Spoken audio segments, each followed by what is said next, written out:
queremos bendecir porque eres bueno, porque eres grande, porque eres maravilloso. Gracias que podemos venir delante de ti en esta hora y exaltarte y levantarte, coronarte con todos nuestros. Gracias que podemos descansar y confiar siempre en ti. Podemos saber que nuestras vidas y nuestros corazones descansan y reposan en ti. Esta noche queremos venir y poder ser instruidos una vez más por tu palabra. Abre nuestro entendimiento, abre nuestro corazón para recibirla. Que tu palabra, Señor, sea más dulce que la miel y que la que destila del panal, como cada vez que vamos a ella. Te adoramos y te bendecimos. En el nombre de Jesús oramos. Amén. Habla sus Biblias al Salmo 32. Vamos a llegar ahí esta noche al Salmo 32. Hemos venido estudiando 3 salmos, o esta es la tercera parte de 3 salmos que hemos estudiado en serie. 3 salmos que tienen que ver con el pecado de David, llevado a cabo con Betsabé, su adulterio y el asesinato de Urías, Eteo, y también la forma como David planeó todo contra este hombre. Y hemos dicho primero que el Salmo 38 es el resultado de David de no confesar su pecado. Después, el 51, David es confrontado por el profeta Natán y entonces confiesa su pecado, y fue lo que estuvimos meditando la semana pasada. Hoy quiero llegar al 32 porque todo parece indicar que el Salmo 32 se escribe después del Salmo 51 y habla de los beneficios de pedir perdón a Dios, y por eso titulo esto dichosos los que son perdonados. Síganme con su vista y el Salmo. Bienaventurado aquel cuya transgresión ha sido perdonada y cubierto su pecado. Bienaventurado el hombre a quien Jehová no culpa de iniquidad y en cuyo espíritu no hay engaño. Mientras callé, se envejecieron mis huesos en mi gemir todo el día, porque de día y de noche se agravó sobre mí tu mano, se volvió mi verdor en sequedades de verano. Mi pecado te declaré y no encubrí mi iniquidad. Dije, confesaré mis transgresiones a Jehová, y tú perdonaste la maldad de mi pecado. Por esto orará a ti todo santo en el tiempo que pueda ser hallado. Ciertamente en la inundación de muchas aguas no llegarán estas a él. Tú eres mi refugio, me guardarás de la angustia, con cánticos de liberación me rodearás. Te haré entender y te enseñaré el camino en que debes andar, sobre ti fijaré mis ojos. No seáis como el caballo o como el mulo sin entendimiento, que han de ser sujetados con cabestro y con freno, porque si no, no se acercan a ti. Muchos dolores habrá para el impío, mas el que espera en Jehová le rodea la misericordia. Alegraos en Jehová y gozaos justos, y cantad con júbilo todos vosotros los rectos de corazón. Ahora quisiera que dedicáramos unos minutos, contestáramos ahí las preguntas que he preparado esta noche para que indaguemos el Salmo antes de compartirlo, y entonces vamos a hacerlo ahí de forma personal o con la persona que está a su lado. 51 es el antecesor al Salmo 32. Ya lo dijimos ahorita antes de hacer nuestro cuestionario. Este Salmo 32 enfatiza las lecciones que aprendió David del pecado. Siempre que el pecado se presenta en nuestras vidas, aunque su fruto es malo, aunque su fruto es siempre desagradable a los ojos de Dios, siempre el pecado, cuando lo confesamos y nuestro corazón entiende, reflexiona en aquello en lo que erró, siempre el pecado debe dejarnos algunas lecciones, a veces muchas, a veces pocas, pero siempre ese momento de fallar a Dios y de por su misericordia y su gracia poder venir y estar a cuentas, siempre tiene algo que enseñarnos. La iglesia primitiva clasificó este salmo en uno de los 7 salmos que ellos llamaban penitenciales, es decir, que eran salmos que usaban los pecadores cuando venían a la casa de Dios a adorar. Era uno de los salmos que ellos habían escogido para tener este acercamiento con Dios. Por tal razón es que nosotros podemos creer que este salmo afirma la bendición de arrepentirse y de confesar el pecado. Es decir, la meta del Salmo 32 es enseñarnos la sabiduría del arrepentimiento sincero, cuando el arrepentimiento es sincero. El Salmo lo que nos tiene que enseñar, la meta del Salmo es enseñarnos básicamente esto, que la sabiduría al momento de arrepentir. ¿Me ayudas con el control, por favor?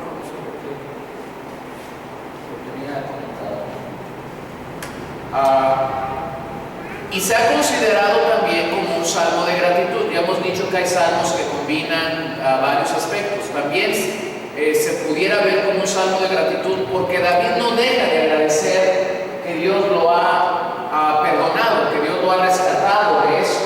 Y por eso es que nosotros debemos de caminar y crecer en el entendimiento de que no solamente el salmo nos enseña a tener sabiduría para confesar pecados, pero el salmo nos muestra la necesidad que un penitente tiene, la necesidad de alguien que ha pecado a Dios, que ya se sabe perdonado, que por ello tiene que vivir una vida agradecido.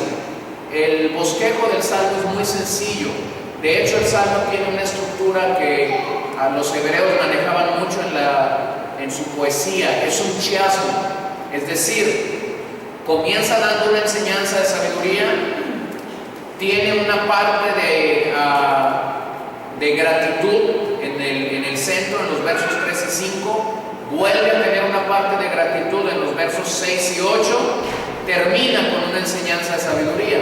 Es decir, si yo estudiara este pasaje en el chiasmo, me daría que los primeros versos, el 1 y el 2, tienen que ver con el 9 y el 10, es decir, ambos enseñan sabiduría, y en el centro, entre el 3 y el 5 y el 6 y el 8, tenemos la gratitud que el salmista tenía.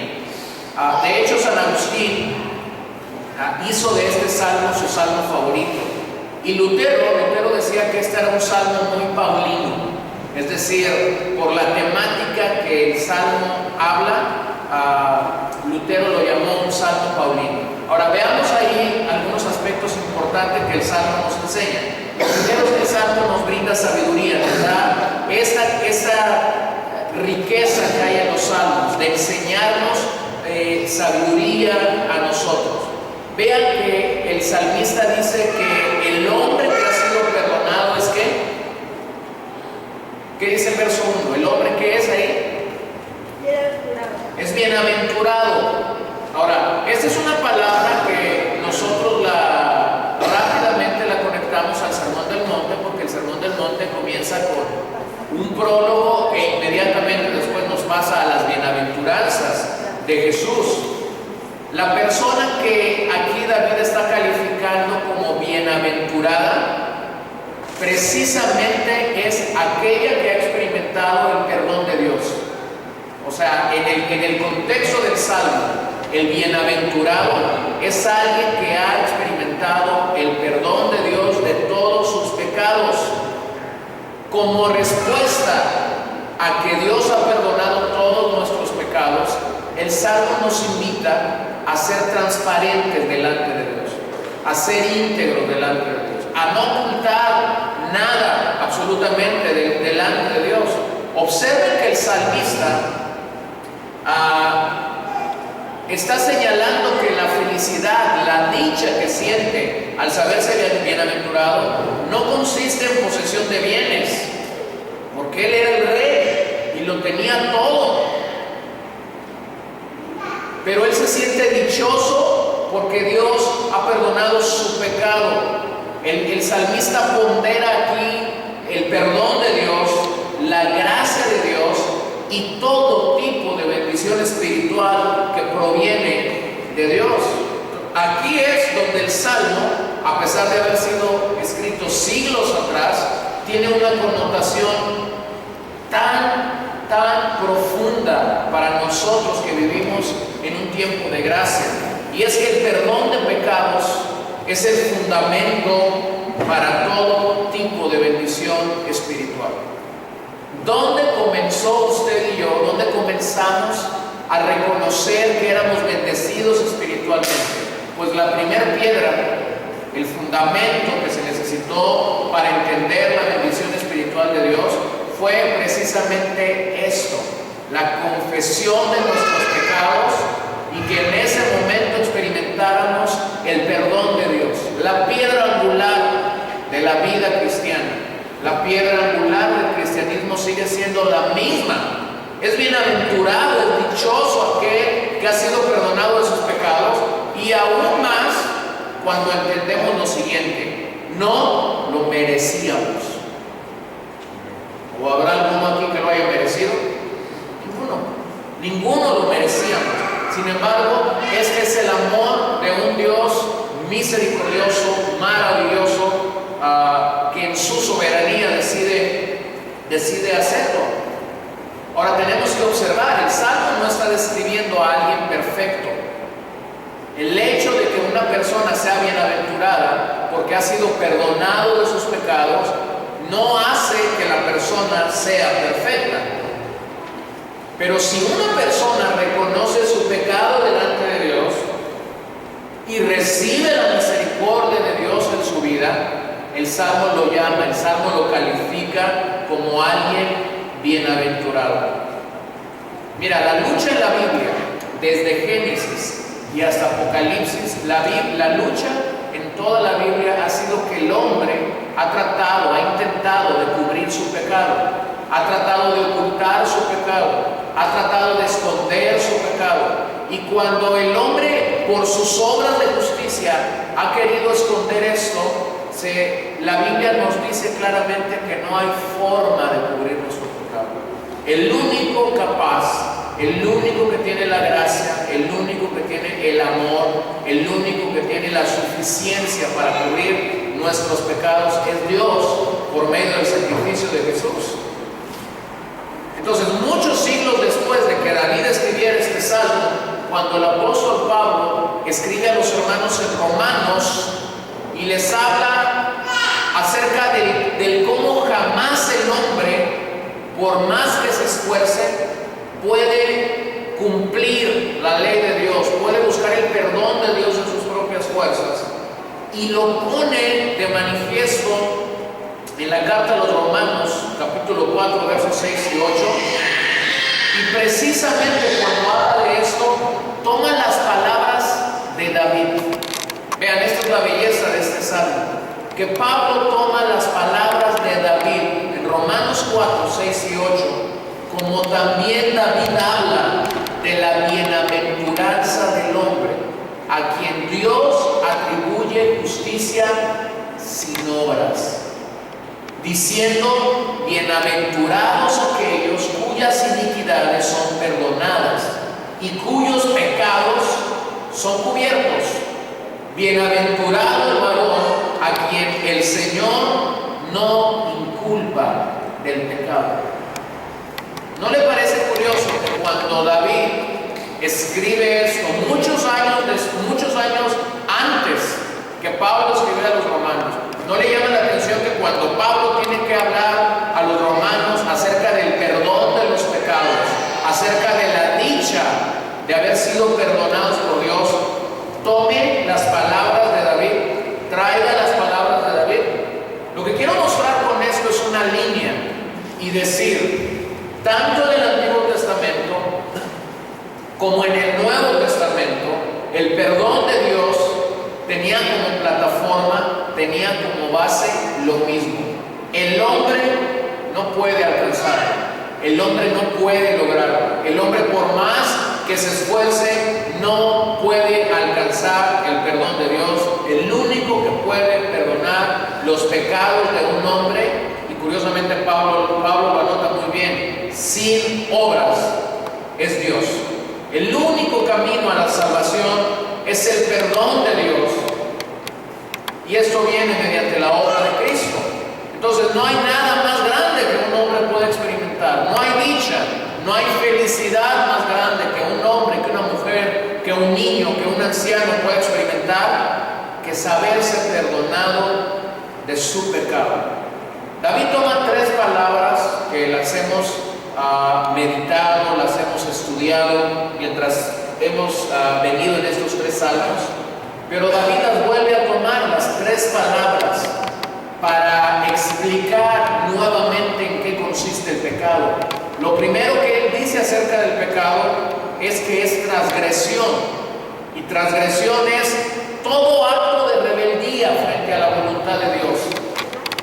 ¿Qué es transgredir la voluntad de Dios? Pues es rebelarme contra su voluntad, es rebelarme contra lo que Él ha dicho que tiene que ser, es rebelarme contra su palabra, es rebelarme contra sus mandamientos, es rebelarme contra lo que Él ha diseñado para mí como hombre, como mujer, como familias. Eso es transgresión. Pero David crece en el concepto y lo llama también pecado. El pecado aquí es ofender a Dios mismo, es caminar fuera de los límites de Dios, fuera de los designios de Dios. Y el concepto quizás más rico de todo esto es que el pecado es errar al blanco. ¿Se acuerda si usted fue un niño o una niña que jugaba al tiro al blanco? Pues mientras más cerca del blanco estuvieras, eras mejor. A lo mejor nunca diste al blanco, a lo mejor sí, pero mientras más retirado, mientras más lejos estabas del blanco, eras peor. El pecado en este sentido es eso, es errar al blanco, es errar a la meta que Dios nos ha trazado. Mientras yo crecía siendo un niño, visitábamos allá en el Distrito Federal a una familia que eran miembros de la congregación, y el hijo mayor de esa familia, no sé, yo creo que era 10 años mayor que yo, así que mientras yo era un niño, él era un adolescente, y él tenía un blanco enorme en su puerta, o por lo menos a mí me parecía enorme, y lo curioso es que la puerta estaba toda picada, parecía que el pájaro loco había llegado a esa puerta y había hecho su trabajo, ¿no? Y todo era que él erraba al blanco, no sé si sus hermanitas venían y erraban al blanco seguido, o si alguien agarraba los dardos y pegaba ahí, pero parecía que el pájaro loco literalmente había venido y había hecho un trabajo especial en esa puerta. Aquí es lo que pecado significa, errar al blanco. La tercera palabra que David utiliza es iniquidad. Iniquidad es la distorsión voluntaria, es decir, yo voluntariamente decido ir contra la voluntad divina. Dios dice que es bueno, yo digo que es malo. Dios dice que es malo, yo digo que es bueno. Y esto me lleva rápidamente a caer en una actitud de falta de respeto ante Dios. Por lo tanto, pudiéramos hablar que iniquidad es manifestada, la depravación moral, y esto llega a ser un engaño para nosotros mismos.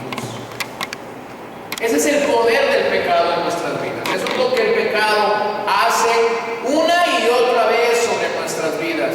Nos lleva a rebelarnos frente a la voluntad de Dios, nos lleva a distorsionar su voluntad, nos lleva a faltar al respeto a Dios, nos lleva a una depravación moral, nos lleva a ofenderlo, a salir de sus designios, a errar al blanco. Pero vean qué maravilloso cómo lo expresa David.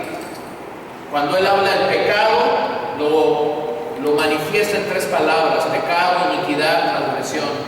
Pero cuando él habla de la obra de Dios sobre la vida de un pecador, curiosamente lo expresa también en tres palabras. Lo primero que dice es que Dios nos perdona. La palabra hebrea ahí es nasa, significa levantar y acarrear. Cuando Dios nos perdona, literalmente Dios nos levanta. ¿De dónde nos levanta? ¿De dónde nos levanta? ¿De dónde crees que te levanta Dios cuando nos perdona? De la lona, del piso, del lodo cenagoso, del fango. ¿Sí?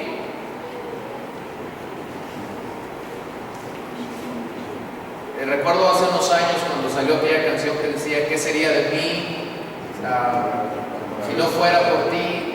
Todo esto. Pero había una pequeña expresión ahí que decía: sería como un pájaro herido que se muere en el suelo, ¿no? Y era como muy literal cuando ves a un pajarito ahí que está en el suelo y que está muriendo, ¿no? Y cada vez que yo cantaba esa canción, literalmente yo me imaginaba un pajarito ahí en el suelo en sus últimos minutos o segundos. La realidad es que un día mientras yo estaba cantando eso, dije yo, pues a lo mejor ya no estaría ni en los últimos minutos, ni siquiera estaría, porque ese es el poder de la gracia sobre el pecado, nos levanta. Lo segundo que David dice que Dios hace con un pecador es que lo cubre. La palabra escazar significa esconder u ocultar. Y David mismo lo había experimentado. Cuando confesó su pecado, entonces Dios lo escondió, entonces Dios lo cubrió, entonces Dios lo hizo suyo. Miren lo que dice Apocalipsis 3:18. Apocalipsis 3:18. Abran ahí sus Biblias para ver este pasaje, por favor.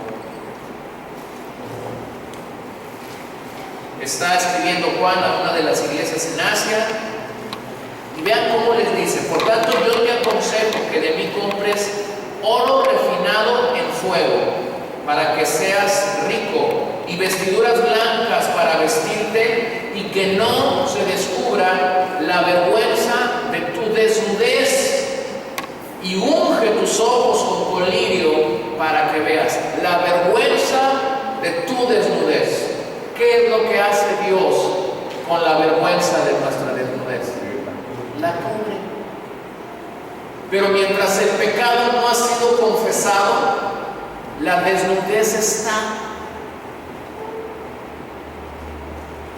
Ahora, vivimos en una sociedad cada vez más desnuda, voy a decir así, ¿no? Porque esa es la realidad. O sea, vivimos en una sociedad que parece ser que las modas tienden cada día a enseñar un poco más.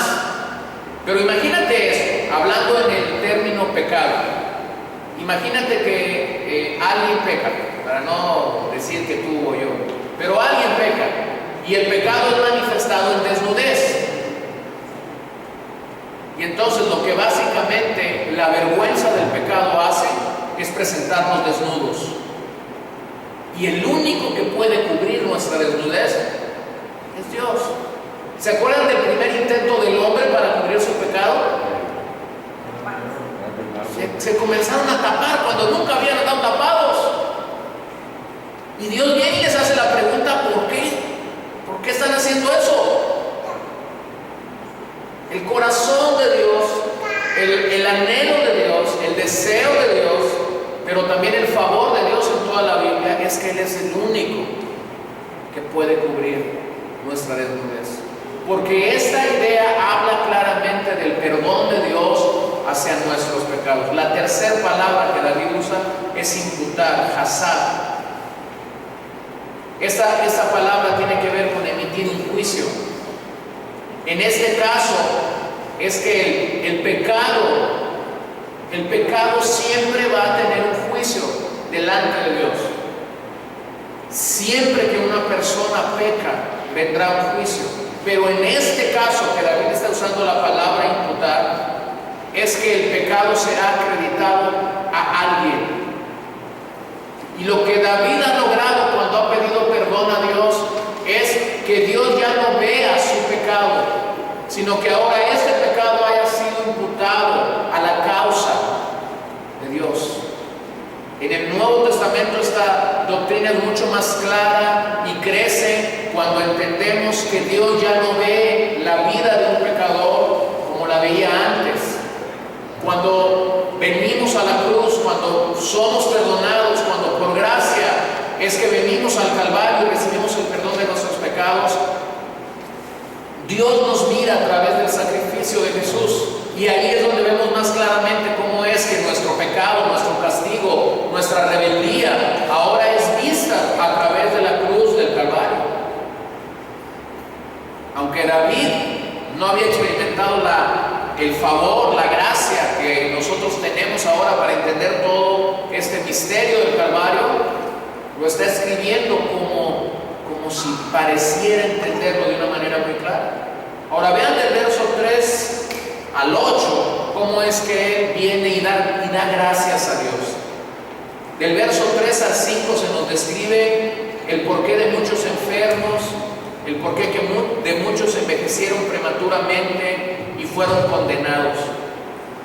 Una vez más tengo que decirlo, el pueblo hebreo tenía la idea clara, precisa, de que siempre el pecado producía este tipo de estragos, ¿no? Enfermedad, envejecimiento, condenación. Esta era la idea que ellos tenían. Tenían la idea muy arraigada de que si a alguien pecaba había enfermedad. Por eso es que cuando al Señor le presentan a aquel joven ciego, los maestros, los judíos, le hacen esta pregunta: ¿quién pecó? ¿Él o su padre? Entonces tú dices, bueno, ¿de dónde saca esto? ¿De dónde la pregunta viene en este sentido? Porque ellos creían que había culpa de algún lado. Pero vean una cosa interesante. El salmista está reconociendo la mano de Dios. El verso 3, 4 habla de la mano de Dios. Y he dicho que en estos salmos penitenciales, la mano de Dios no significa el favor de Dios. Aquí la mano de Dios no significa la ayuda de Dios. Aquí la mano de Dios en particular significa el juicio de Dios. Y David está viendo cómo es que Dios está actuando sobre su vida y pudo ver literalmente, lo dice de una manera muy poética, cómo su vida pasó de verdor a sequedad. Me encanta ir a Choice cuando ha llovido. No me gusta ir a Choice cuando no ha llovido. La diferencia es marcada por el verdor. Me encanta cuando ha llovido bajar los vidrios de mi carro y oler ese aroma única que la tierra mojada, que las plantas mojadas dan. Mientras estábamos plantando la iglesia allá, muchas veces experimenté eso. Pero recuerdo cuando empezábamos a ir en abril y mayo y todavía las lluvias no venían. La tierra era árida, los matorrales estaban pelones, pero literalmente comenzaba a llover y todo aquello comenzaba a ser transformado. Imagínate, la vida está diciendo, mi vida ha pasado de verdor a sequedad. Y lo está expresando de una manera muy clara. Todo esto era, y lo aclara, porque la mano de Dios estaba sobre él. Y aquí es donde nosotros llegamos a una conclusión. No hay nada más terrible que tener a Dios como enemigo.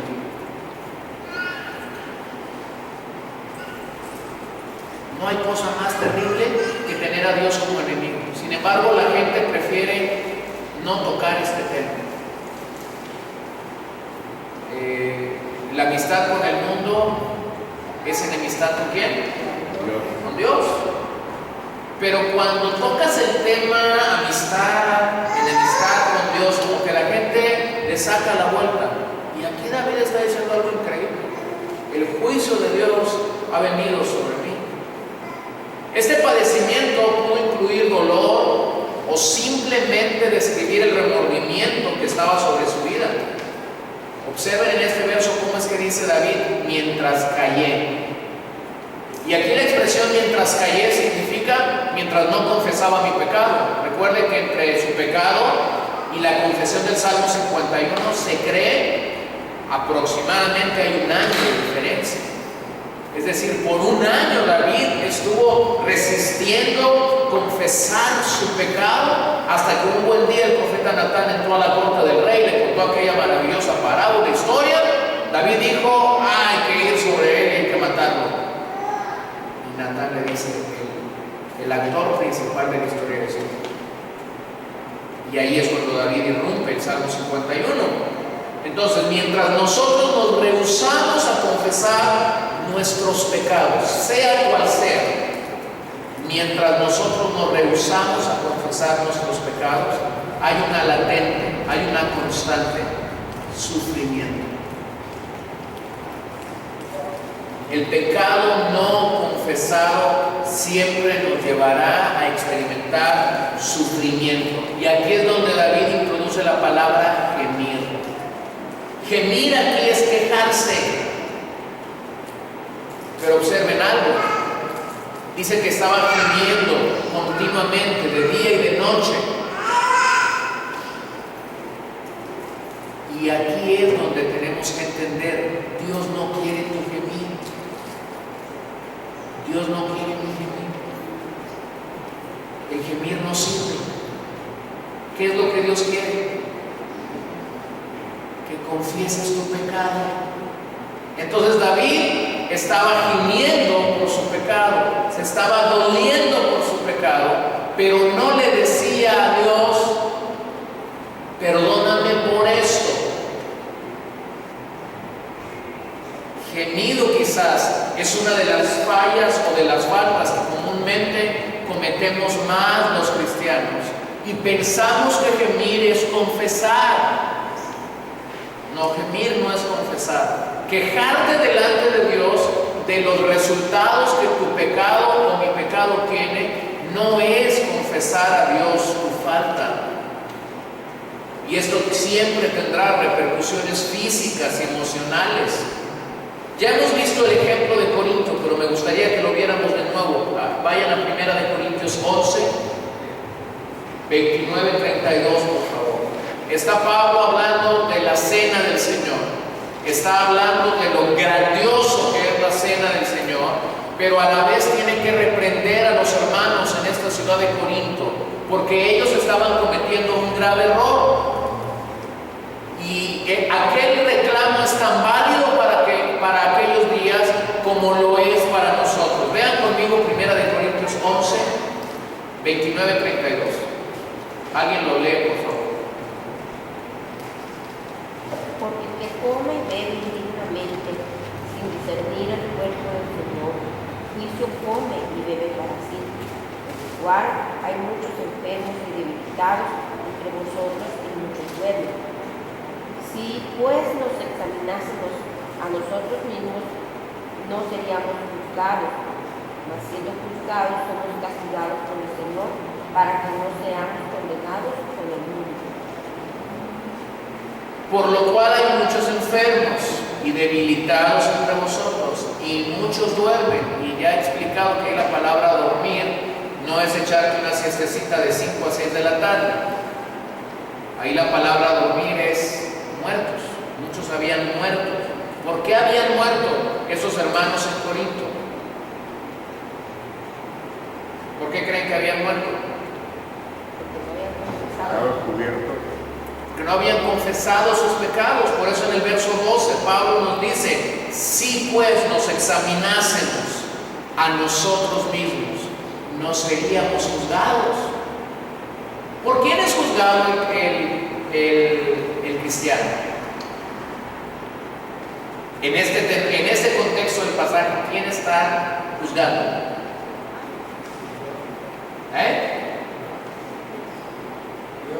Dios. Dios mismo.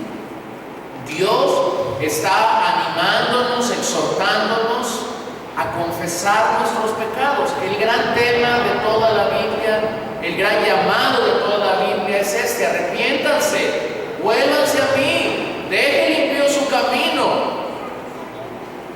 Y aquí en Corinto había un tremendo problema, a pesar de ser la iglesia con más dones, con más ministerios, con más operaciones. Sin embargo, estaban fallando en algo tan visible desde la creación: la necesidad de estar a cuentas con Dios. Callarse cuando uno debe reconocer y confesar su pecado no es la solución, pero el declarar nuestro pecado y confesar nuestras rebeliones nos llevarán a experimentar el favor de Dios. Es necesario que observemos que aunque el silencio trajo dolor y angustia a la vida de David, no lo llevó a experimentar la misericordia de Dios.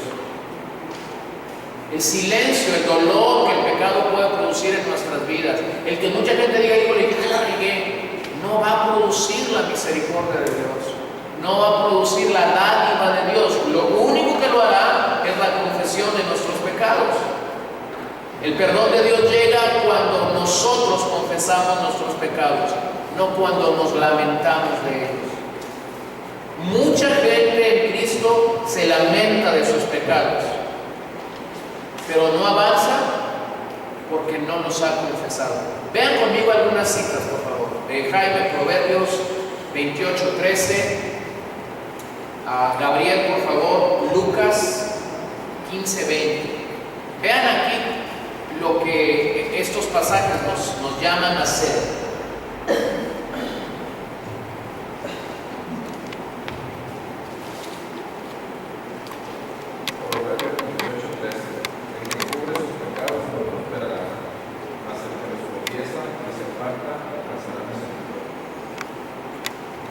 ¿Se da cuenta cómo es que no sirve de nada encubrir pecados? No prosperará. Ahora, al menos que nosotros no entendamos esta expresión, no entendamos este versículo, vamos a estar sin prosperar en los caminos de Dios. Pero si realmente amamos la palabra de Dios, amamos la obra de Dios en nuestras vidas, vamos a tratar verdaderamente de prosperar. Y luego en Lucas 15:20 vemos la historia de el hijo pródigo. Vean lo que ahí sucede. Así que emprendió el viaje y se fue a su padre. Todavía estaba lejos cuando su padre lo vio y se compadeció de él. Salió corriendo a su encuentro, lo abrazó y lo besó. Vean aquí la actitud del padre del hijo pródigo, ¿no? Todavía ni siquiera llegaba el hijo pródigo, dice que lo vio de lejos y su padre fue movido a misericordia y corrió y se echó sobre su cuello, literalmente lo cubrió y le besó. Ni siquiera el hijo pródigo había dicho perdón. Y usted ya me ha escuchado esto. La parábola debería llamarse realmente la parábola de un padre pródigo o de un Dios pródigo. La belleza de esta parábola es ver el corazón del Padre, es ver el perdón del Padre, es ver la forma como el Padre cubre al Hijo. Y cuando comienzas a leer y releer la parábola te das cuenta que realmente este Padre no había perdido a un hijo, había perdido a los dos. Porque el otro, cuando ve esta actitud del Padre, dice: yo he estado aquí desde siempre y ni siquiera me han dado un chivito ahí para comerme el sábado con mis amigos. El Padre le dice: hijo, tú has estado en casa, todo lo mío es tuyo.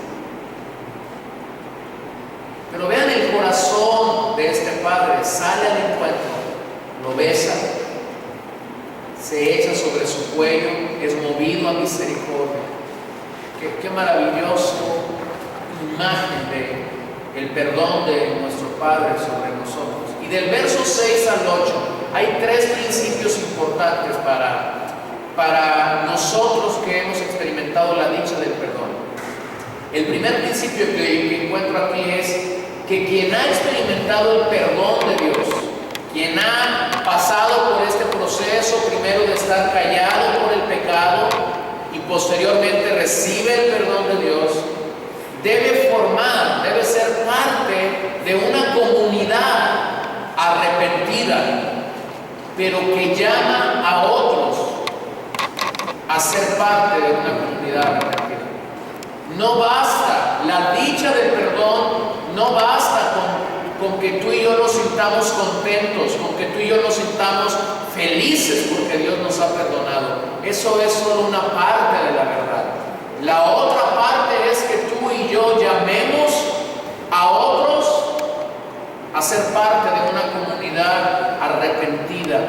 Pablo lo dijo de una manera en la que básicamente es un encargo a nosotros, es una llamada de atención a nosotros. Vengan a 2 Corintios 5, 19.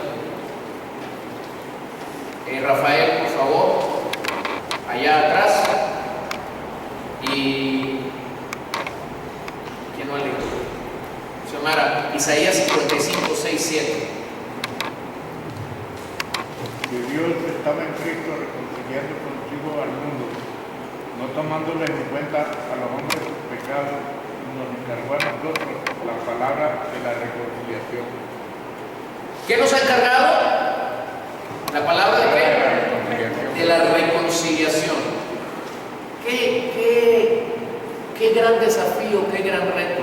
Que aquellos que nos sabemos perdonados, dichosos porque Dios nos ha perdonado, tenemos un encargo y es la palabra de la reconciliación. Cuando entiendes que eres encargado de esta palabra, vas a comunicar un mensaje en un sentido de urgencia. No importa que no estés detrás de un púlpito, no importa que no estés dirigiendo un grupo, no importa que no estés ministrando, vas a comunicar el mensaje del Evangelio en un tenor de urgencia, porque sabes que la gente está perdida de la misma forma que tú y yo estábamos perdidos, pero alguien nos comunicó este mensaje. ¿Se acuerdan del consejo de Pablo a Timoteo? Predica esta palabra en tiempo y ¿cuándo? Fuera de tiempo. Es decir, cuantas veces sea necesario, predica. Y en todas esas instrucciones que Pablo le da a Timoteo, cuando le está hablando acerca de cumplir su ministerio, le dice esto: haz obra de evangelista. Es decir, no te olvides. No solamente es edificar a la gente, no te olvides que tienes que proclamar el mensaje del Evangelio con urgencia. Ayer estuve predicando en un funeral y lógicamente cuando vas a un funeral y que la persona no era creyente, pues tienes la oportunidad de tener a mucha gente que no es cristiana. Así que yo tenía dos opciones cuando estaba ahí: predicar el Evangelio desde la puerta ancha o predicar el Evangelio desde la puerta angosta. Cuando uno predica el Evangelio desde la puerta angosta, no tienes aplausos. Cuando predicas el Evangelio desde la puerta ancha, vas a tener aplausos, seguidores y vas a tener porristas. Pero cuando predicas el Evangelio de esta forma, no va a pasar nada. Pero si vieran que cuando yo terminé de predicar, de compartir ahí, tenía una paz increíble, porque lo que les tenían que decir, se los dije. Y ya después yo me puse a reflexionar de lo que les había dicho, pero entre lo que yo les dije es: yo no sé si los vuelvo a ver en mi vida, aunque vivimos en esta ciudad, yo no sé si algunos de ustedes sea la única oportunidad en la que van a escuchar el mensaje del Evangelio. Y como yo no sé si es la única oportunidad que tengo para comunicarles el Evangelio, se los tengo que decir. No es popular, pero el cristianismo nunca ha sido popular. Pero si vieran que yo terminé de decir aquello y yo me sentía con tanta paz y con tanto gozo, porque había cumplido el cometido. Y el ministerio de la reconciliación es eso, hermanos.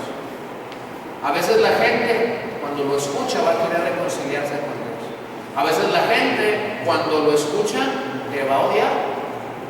Pero no se trata de ti, se trata del mensaje del Evangelio. Y eso nos debe de llenar de gozo, nos debe de llenar de alegría. Ahora dice, aquí David está diciendo algo: en tiempo oportuno. Es decir, tenemos que hacer esto en tiempo oportuno. La expresión tiempo oportuno es mientras puede ser hallado.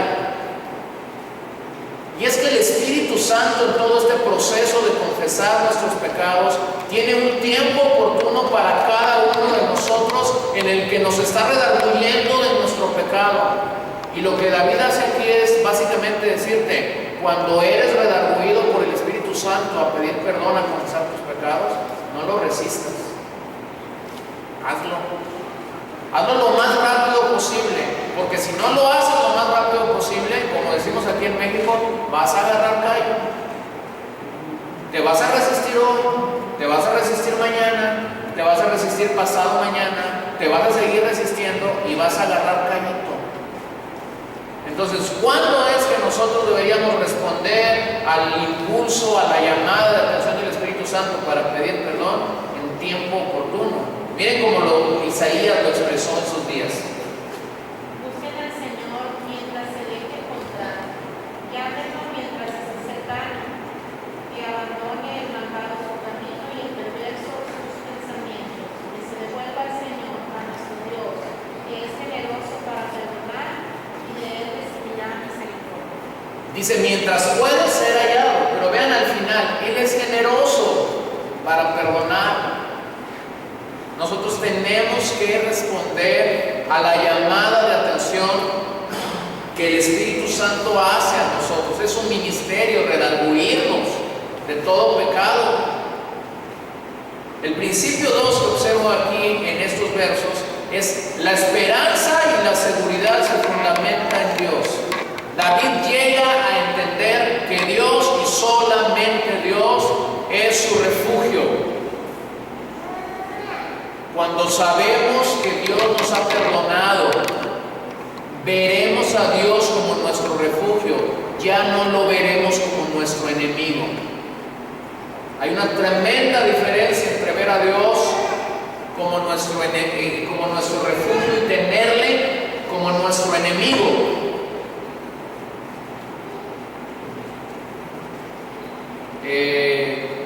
Nosotros estábamos todavía chicos, pero estábamos allá en un pueblo cerca de Choix, que algunas familias habíamos ido a un tiempo de retiro y no había mucho lugar donde dormir, pero recuerdo había un gran tejabán de teja y debajo de ese tejabán dormíamos. Ahí algunos en hamacas, otros en catres, y sobre ese tejabán o bajo ese tejabán nos refugiábamos y habíamos estado 2 o 3 días y ese era nuestro refugio. Pero una madrugada el tejabán se vio afectado, dañado con el peso de todos los que nos estábamos colgando ahí de él, y el tejabán comenzó a caer, se comenzó a desbaratar. Entonces, lo que había sido nuestro refugio por 3 noches seguidas se convirtió en nuestro enemigo en un instante, ¿verdad? Porque el que no se movió rápido, entonces las tejas comenzaban a caer sobre él. Aquí David está diciendo lo contrario. Yo ya experimenté a Dios como mi enemigo, no hay dicha más grande que tenerlo como mi refugio. Entonces, fíjense qué enorme diferencia. Puedes tener a Dios como tu enemigo si no confesamos nuestro pecado. Puedes tenerlo como tu refugio cuando vienes a Él y Él te perdona. Entonces lo veremos como nuestra morada, como nuestro amigo, como nuestro escondedero. El principio 3 es: Dios es quien nos enseña y nos hace entender el camino del bienaventurado. Te haré entender y te enseñaré el camino. Hay una tremenda lucha, los teólogos no se ponen de acuerdo, los comentaristas no se ponen de acuerdo. Hay quienes dicen que David está asumiendo el papel de maestro aquí, hay quienes dicen que es Dios mismo hablando en el verso 8. No nos vamos a enredar y no nos vamos a poner en conflicto, porque los que saben más que nosotros no se han podido poner de acuerdo. Si David está diciendo esto, es entonces que David asumió lo que él había experimentado, y en su sabiduría él comienza a ser como un maestro para decir: escúchenme, yo tengo que enseñarles acerca de eso. Si es Dios quien está hablando, con mayor razón debemos captar la idea de que Él tiene tanto que enseñarnos y darnos sabiduría en esto. Vean estos dos salmos que asumen esta misma idea que nosotros debemos entender. El Salmo 25:8 y el 73:24. 25:8. Bueno y recto es Jehová, por tanto, Él enseñará a los pecadores el camino. Jehová me enseñará el camino. Y luego el 73:24. Me has guiado según tu consejo y después me recibirás en gloria. Me has guiado según tu consejo. Yo no sé a qué edad llegaste al Señor. Yo no sé a qué edad llegaste al camino del Señor. Pero es mejor vivir bajo el consejo de Dios que vivir bajo el consejo del hombre. ¿Sí o no? Bueno, por lo menos uno. Pero esta es la realidad. Vale más el consejo de Dios, aunque el consejo de Dios a veces no sea popular, no nos gusta. Lo tercero que hay aquí es que David vuelve a enseñar sabiduría en el verso 9 y 10. Y es increíble porque cuando Él nos muestra su camino, hay un contraste, hay una diferencia con los animales. Los animales no tienen capacidad de análisis. Ellos no pueden tener esta capacidad que al ser humano se le ha dado de analizar, de examinar las cosas. Pero caballos y mulos aquí nos hablan de dos extremos. El caballo que arranca hacia adelante impulsivamente, como la del mulo que se retrasa con obstinación. Por eso aquí el salmista dice que ellos necesitan utilizar frenos y cabestros para controlarlos. Y parece ser que lo que David está diciendo es que hay algunos cristianos que les gustan los cabestros y los frenos. Entonces por eso dice aquí esto. Es decir, la actitud de rebeldía y hostilidad hacia Dios siempre tendrá como consecuencia infelicidad y una vida impía que va en aumento. Lo que estos animales nos muestran, sea mulo o caballo, es terquedad.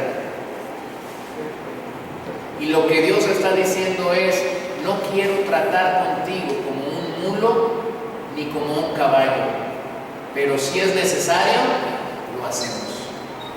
Vean estas 3 citas, 4 citas para terminar.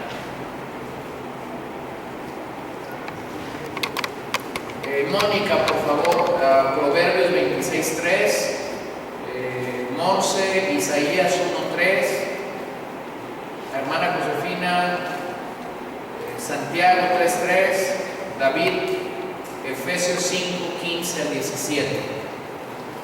Vean lo que estos pasajes nos hablan, a ver si nos ayudan un poquito. Proverbios 26:3.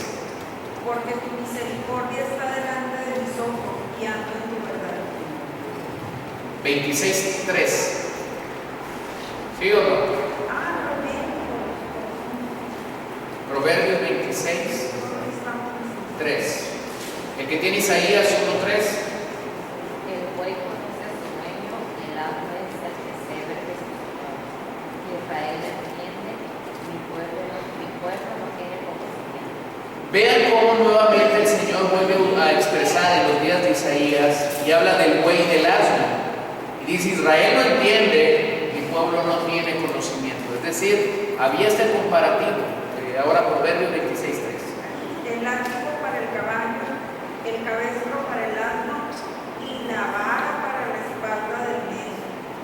Aquí, y recuerden que Proverbios es un libro que busca que el necio salga de su necedad y llegue a ser sabio.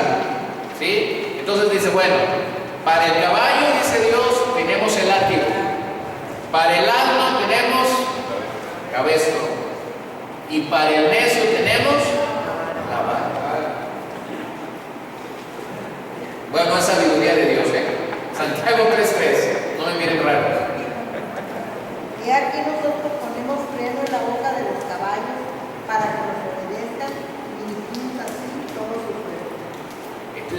la idea de estos instrumentos en el caballo es que si puedes frenar, ¿verdad?, su boca, puedes controlar su cuerpo. Ahora recuerden que Santiago, cuando escribe este capítulo, nos habla acerca del cuidado que debemos tener de la boca, de la lengua.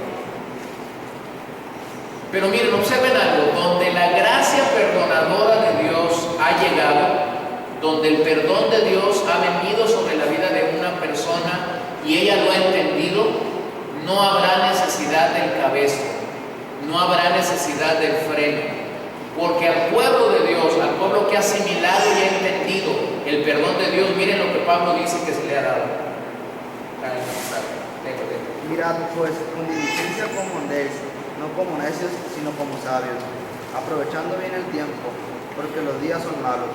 Por tanto, no seáis insensatos, sino entendidos de cuál sea la voluntad del Señor. No seas insensato, dice Pablo a los Efesios. Más bien sé entendido en cuál sea la voluntad del Señor. Entonces, ¿qué se nos ha dado a nosotros que hemos sido perdonados para el Señor? ¿Se nos ha dado freno? No. ¿Se nos ha dado cabestro? No. Se nos ha dado a conocer la voluntad de Dios. ¿Dónde? ¿Dónde está la voluntad de Dios? En la palabra. Entonces dice Pablo, ya no seamos insensatos. Es una expresión, Pablo está dando a entender, ya fuimos insensatos mucho tiempo. Ahora conozcamos la voluntad del Señor a través de su palabra. Y ahí en el verso 10 termina diciendo que los que esperan en el Señor les espera dos cosas: misericordia y bienaventuranza. El Salmo termina en el verso 11 con expresiones de júbilo, acción de gracias y una exhortación a cantar al Señor. A cantar al Señor. De hecho, el Salmo usa una expresión que es única en los Salmos: los rectos de corazón. Alguien lee el verso 11. Alguien que tenga ahí el Salmo abierto. Alegraos en Jehová y gozaos justos, y cantad con júbilo todos vosotros los rectos de corazón. Canten con júbilo, dice, todos los rectos de corazón. ¿Quiénes son los rectos de corazón aquí en este Salmo? Los que han Los que han alcanzado el perdón. Los que han sido perdonados. ¿Sí? El que ha confesado su pecado y ha sido perdonado por Dios, a ese Dios no solamente lo está llamando aquí en el Salmo bienaventurado. Imagínense, al final del Salmo lo llaman rectos de corazón. Única vez en 150 salmos que la expresión recto de corazón aparece. Y tú te imaginas cualquier otra cosa cuando escuchas rectos de corazón, ¿no? Te imaginas a una persona intachable, te imaginas a una persona que nunca ha hecho nada. Todo lo contrario. Es una persona que ha pecado, pero que ha confesado su pecado delante de Dios, y Dios le ha perdonado, y Dios le ha cubierto, y Dios lo ha rodeado con su misericordia. Al leer estos tres salmos, el 38, el 51 y el 32, debemos afirmar la importancia del perdón divino y del arrepentimiento. ¿Cuán distante sigue siendo el perdón humano del perdón divino? El perdón divino no es una estrategia psicológica que incentive la salud mental, la salud emocional o la salud espiritual. De acuerdo a este salmo, el perdón de Dios se fundamenta en el arrepentimiento de todo corazón. Entonces, conclusión de los tres salmos: no habrá perdón divino jamás sin arrepentimiento. Jamás nuestro silencio será el elemento que Dios espera para actuar. No es el silencio, no es el ocultar tu pecado, no es el gemir por tu pecado. ¿Qué tiene que hacer el hombre? Tiene que confesar su pecado. El principio es el mismo en todo el Antiguo Testamento como lo es en el Nuevo. El arrepentimiento es necesario. Y cuando nosotros hemos recibido su perdón, hemos de acercarnos a su maravilloso trono de gracia para ser preservados, para no pecar, para no fallarle a Dios, para no ofender a Dios. Pero qué maravilloso es que podemos venir entonces delante de su trono de gracia y saber que en Él encontramos el oportuno socorro que nuestras almas requieren, que nuestras almas necesitan. Pues oremos. Quisiera que hiciéramos 3 oraciones. Gabriela, ¿haces una oración, por favor? Vamos a terminar orando. Entonces Gabriel dirige una palabra de oración de acuerdo al Salmo. Jaime, ayúdame después de Gabriel y termino orando yo. Señor, te adoramos en esta noche y te bendecimos, te damos misericordia, tu amor. Te damos gracias, Señor, porque hemos podido experimentar tu perdón, tu amor y tu gracia. Gracias porque son nuevas tus misericordias cada mañana. Nos has llenado, Señor, de salud, nos has llenado, Señor, de vida, nos has proveído, Señor, de todo bien. Y hemos, Señor, alcanzado tu misericordia y nos sentimos, Señor, bienaventurados cuando tu amor ha cubierto nuestros pecados, Señor. Te damos muchas gracias esta noche que podemos reconocer la necesidad de nuestra carne, la dignidad de nuestras vidas, poder rendir a ti, Señor, cada acechanza y cada ataque del enemigo, Señor, y presentarlo delante de ti, Señor, para poder tener libertad, poder tener salud. Te amamos, te bendecimos y te damos el lugar de honor y te pedimos, Señor, que sigas obrando, que sigas añadiendo poder a nuestra vida para apartarnos de todo pecado, Señor. Gracias, En nombre de Jesús te amamos y te bendecimos, Señor. Te damos gracias, Dios. Amén. Gracias, Señor Padre Celestial, Señor, gracias por tu amor, Señor, porque nos has traído convicción, Señor, de arrepentimiento, Padre, nos has mostrado, Señor, que sin arrepentimiento, Señor, confesar nuestros pecados, no podemos alcanzar tu perdón, Señor. Gracias por tu palabra, Padre, así como por la sangre de Jesucristo, Señor, fueron cubiertos todos nuestros pecados, Padre, con Adán y Eva, Señor, tú nos cubriste con pieles, Señor. Sabemos que esto fue un recordatorio, Señor, que Cristo vendría, Señor. Hubo derramamiento de sangre, Señor, y sabemos que allí mostraba la imagen de Cristo, Señor, desde entonces, Padre. Gracias por permitirnos acercarnos a ti, Señor, y que podamos alcanzar tu perdón, Señor. Permítenos presentarnos limpios ante ti, Padre, y poder alcanzar tu mano, Señor. En el nombre de Jesús, damos la honra y la gloria, Señor. Te damos gracias, Señor, esta noche por tu amor. Gracias. Gracias por producir en nosotros convicción al escuchar tu palabra, al saber, Señor, que eso es algo práctico, no es algo teórico. Aunque nuestros pecados han sido perdonados y venimos a ser tus hijos más de una vez en el camino, más de una vez en nuestro peregrinar espiritual, te faltaremos, te fallaremos. De eso estamos conscientes y seguros.